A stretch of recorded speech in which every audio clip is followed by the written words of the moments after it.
Sayyidina Ali karamallahu wajhah, inna Rasulullah fi akhir nafsih harradat syafataihi marratain fa'algaitu sam'i fasami'tuhu yaqul ummati ummati faqbila Rasulullah.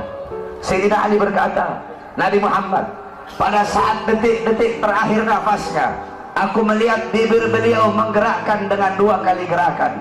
Aku dekatkan telingaku, aku mendengar beliau berkata, ummati ummati, umatku umatku, kata Nabi Muhammad SAW.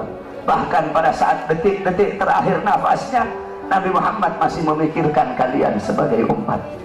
Ketika itu Nabi Muhammad terbaring sakit di kamar yang biasa beliau tiduri di rumah Sayyidatuna Aisyah radhiyallahu anha. Allah berkata kepada Jibril, wahai Jibril, turun kamu sampaikan kepada Muhammad, aku berikan kepada dia 2 pilihan. Apakah dia akan memilih aku atau dia memilih kehidupan dunia? Kalau dia memilih kehidupan dunia, akan aku panjangkan umurnya. Tapi kalau dia memilih aku, sampaikan kepadanya, pada hari ini akan datang ajalnya. Turun Jibril membawa firman tersebut. Kemudian Jibril menyampaikan, ya Rasulullah, Allah memberikan kepada kamu 2 pilihan.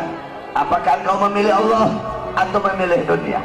Kalau engkau memilih Allah, pada hari ini akan datang kematianmu.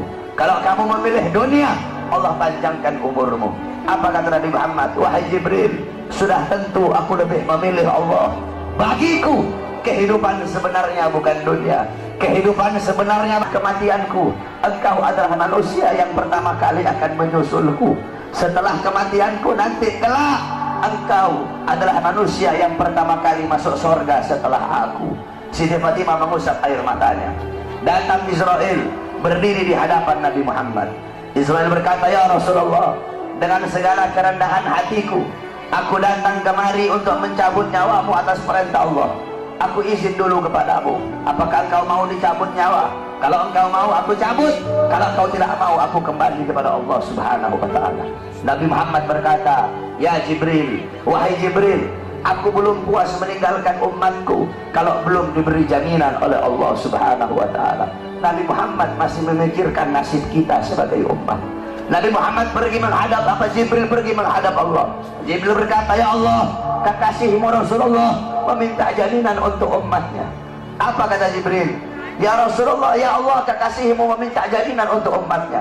Allah berkata, Allah berfirman, fa'auhallahu ta'ala ala Jibril, basyirhu ya Jibril, innahu awwalu nasin kharijun minal ardi idha bu'isu wa sayyiduhum idha jami'u fabashirhu innal jannah muharramatun 'alal umam qabla an tadkhuluha ummatun. Wahai Jibril, sampaikan kepada kekasihku Muhammad, dia adalah manusia yang pertama kali akan aku bangkitkan dari dalam kubur. Dia adalah manusia yang menjadi pemimpin seluruh manusia di dunia dan akhirat. Dia menjadi pemimpin kelak ketika hari kebangkitan. Dan sampaikan kepadanya, jaminan dariku, surga aku haramkan untuk dimasuki oleh umat manapun sebelum surga dimasuki oleh umatnya. Turun Jibril bawa wahyu tersebut. Rasulullah berkata, oleh karena itu saudara-saudaraku sekalian, setelah Nabi Muhammad wafat, banyak para sahabat-sahabat yang tidak kuat hidup. Ada sahabat yang berdoa, ya Allah, cabut kedua mataku. Untuk apa lagi aku melihat? Nabi sudah wafat, cabut kedua mataku. Aku tidak lagi mau melihat selain memandang wajahnya Nabi Muhammad. Ketika itu juga dia dibutakan oleh Allah Subhanahu wa ta'ala. Ada yang angkat tangan, ya Allah, cabut nyawaku. Aku tidak lagi mau hidup. Untuk apa aku hidup? Nabi Muhammad sudah wafat, cabut nyawaku ya Allah. Ketika itu juga Allah cabut nyawanya. Kemudian ada seorang perempuan, ada seorang wanita, qalat li Aisyah, ya Aisyah, ikshif li kabrin Nabi. Wah, pasti bantalnya beliau basah. Basah dengan apa? Basah dengan air mata kerinduan kepada baginda Nabi besar Muhammad. Kamu tahu, setelah Nabi Muhammad wafat, Sayyidina Abu Bakar As-Siddiq duduk kayak begini.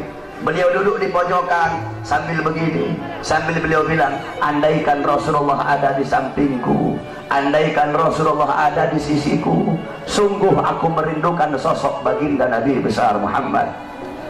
Bilal ibn Rabah, muazzinnya Nabi.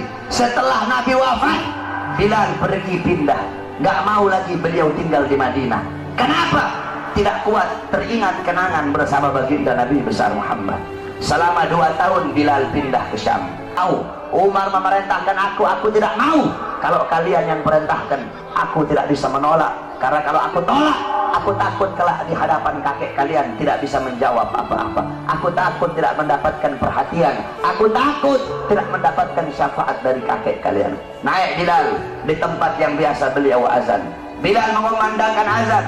Allahu Akbar, Allahu Akbar, Allahu Akbar, Allahu Akbar. Kamu tahu penduduk Madinah ketika itu gempar. Mereka berkata, hal bu'isar Rasul, apakah Nabi diutus lagi? Apakah Nabi Muhammad hidup lagi? Kok Bilal mau azan? Apakah Nabi hidup lagi? Kenapa Bilal azan? Mungkin Nabi Muhammad hidup lagi. Yang punya toko menutup tokonya, yang di pasar mereka keluar dari pasar. Bilal melanjutkan, sebagai qudwah, sebagai teladan dan pedoman kamu dalam kehidupan sehari-hari.